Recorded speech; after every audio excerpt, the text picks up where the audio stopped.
Всем привет! Друзья мои, мира вам и крепкого здоровья! Сегодня у нас очень вкусное мясо в духовочке.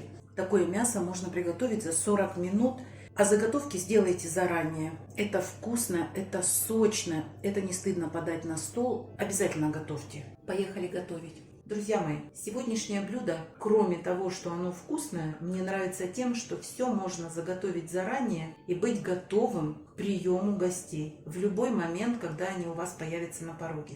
Я заранее на большие праздники покупаю мясо, режу их на порционные кусочки и отбиваю. Говядину и свинину отбиваем вот этой частью молотка, а куриное филе вот этой частью молотка. После того, как мясо отбили, мы его посолим, поперчим и сбрызнем растительным маслом. Часть готовых отбивных я складываю в судок и убираю в холодильник. В течение 3 дней я могу из этого мяса готовить блюдо. А часть, собирая по 4-5 кусочков, я замораживаю. Это всегда очень быстро разморозить, вам не придется бить, солить. Просто разморозите, а за это время у вас отварится картофель. Что я готовлю еще заранее? Заранее я обжариваю лук с грибами. Мелко режем лук. Обжариваем на растительном масле сначала лук, затем мелким кубиком режем грибы, здесь шампиньоны. И все обжариваем на растительном масле до готовности. Немножечко солим и перчим. Точно так же я обжариваю лук с морковью. Сначала лук обжариваем до прозрачности, до слегка румяной корочки. Затем добавляем морковь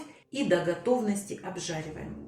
Такую заготовку я храню 4-5 дней в холодильнике, а часть, если я много заготовила, я замораживаю. После размораживания откололи кусочек и готовьте. И еще у меня всегда в холодильнике моцарелла, которую я натираю на крупной терке в пакет, и она у меня всегда, эта заготовка, в холодильнике. Картофель, если завтра я хочу готовить это блюдо, могу на ночь заранее сварить. В принципе, отварить картофель 15 минут можно прям в этот же день, когда вы готовите. Но заготовки мяса, грибов и лука – это всегда палочка-выручалочка. Сегодня у меня большие кусочки, я хочу их разделить на части. Если у вас есть заготовки, блюдо это готовится очень быстро. Картофель я отвариваю до готовности в слегка подсоленной воде. Ничем не смазываем противень, просто выкладываем мясо. Друзья мои, на мясо выкладываем лук. Вы можете обойтись исключительно луком с морковью или исключительно грибами с луком. А я буду готовить, добавляя и лук, и грибы. Мясо под такой шубкой будет очень сочным. Это поистине очень вкусное блюдо. Разложили морковь. И дальше вот просто на серединку, не растягивайте по всему кусочку мяса, добавляем немного грибов. У меня здесь 3 столовые ложки грибов, вот уже обжаренных, и столько же лука. Я это даже не взвешивала, но 3 столовые ложки. Буквально, наверное, 5 шампиньонов даст нам такое количество грибов. Что мы делаем с картофелем? Для такого блюда картофель необходимо отварить. И тогда вы не будете переживать, что картофель у вас не приготовится. Режу вот на такие медальончики. Смотрите, часть этого блюда я буду готовить, раскладывая исключительно только картофель. Не жалеем, картофель здесь будет очень вкусный, поэтому смело можно. Картофель слегка подсаливаем, потому что у нас здесь будет майонез. А часть картофеля сейчас раскрою, и я добавлю сюда вот половинку совсем маленького помидорчика. И все перемешаю. И будем картофель вместе с помидорками выкладывать на мясо.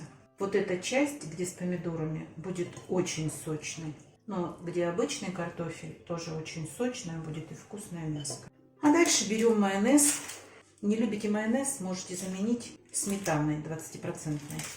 И вот так делаю сеточку. Блюдо калорийное, поэтому если вы на ПП, это не для вас. Все. А дальше раскладываем сыр. Стараемся просто вот делать такую верхушечку. А дальше сыр сам расплавится так, как ему нравится. Я использую для этого блюда исключительно моцареллу. Никакой другой сыр себя так не поведет. Как видите, собирается это все очень быстро. Главное, что у вас есть заготовки. Сыра здесь 70 грамм. Я все под видео напишу. Вот такая получилась красота. Добавляем буквально 3-4 столовые ложки воды. И отправляю мясо в духовку, разогретую до 180 градусов, вверх-вниз подогрев. Время приготовления не больше 40 минут. Смотрите по особенностям вашей духовки. Мясо готово. Ну, посмотрите, как аппетитно выглядит. Оно еще и очень вкусное. Друзья мои, готовьте. И не забывайте подписываться на наш с Петровичем канал. Пока-пока.